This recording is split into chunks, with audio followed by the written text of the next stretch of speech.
नमस्कार दोस्तों, मैं शीतल चौधरी आप सबका स्वागत करती हूँ अपने यूट्यूब चैनल पे। और जौनपुर में जो शीतला माता निकले हैं उस पे एक गाना बना उसको सुनाने जा रही हूँ। आप सबको कैसा लगा कमेंट में ज़रूर बताना और मेरे चैनल को लाइक सब्सक्राइब ज़रूर करना।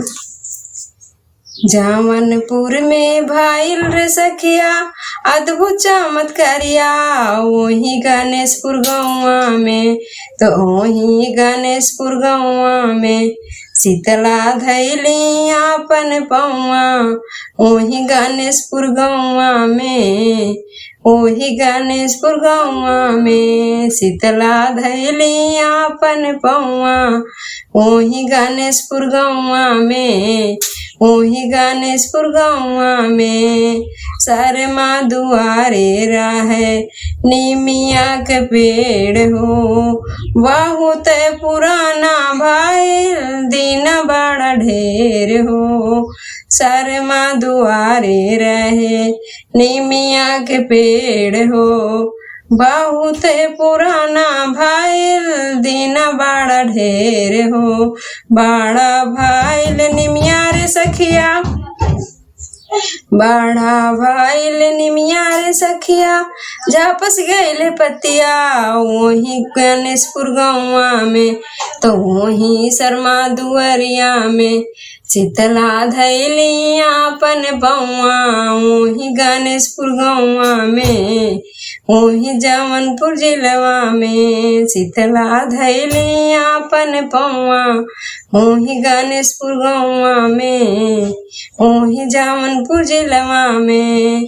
गौवा बगली रहे सोनहिता बाजार हो, भीड़िया लगले रहे लोगों के हजार हो। गौवा बगली रहे सोनहिता बाजार हो, भीड़िया लगले रहे लोगों के हजार हो। दूर दूर से आवत बाटे सब ही नार नरिया, वही गणेशपुर गौवा में तो वही शर्मा दुआरिया में शीतला धैली आपन पौआ, वही गणेशपुर गौवा में वही गणेशपुर गौवा में शीतला धैली आपन पौआ, वही गणेशपुर गौवा में वही शर्मा दुआरिया में।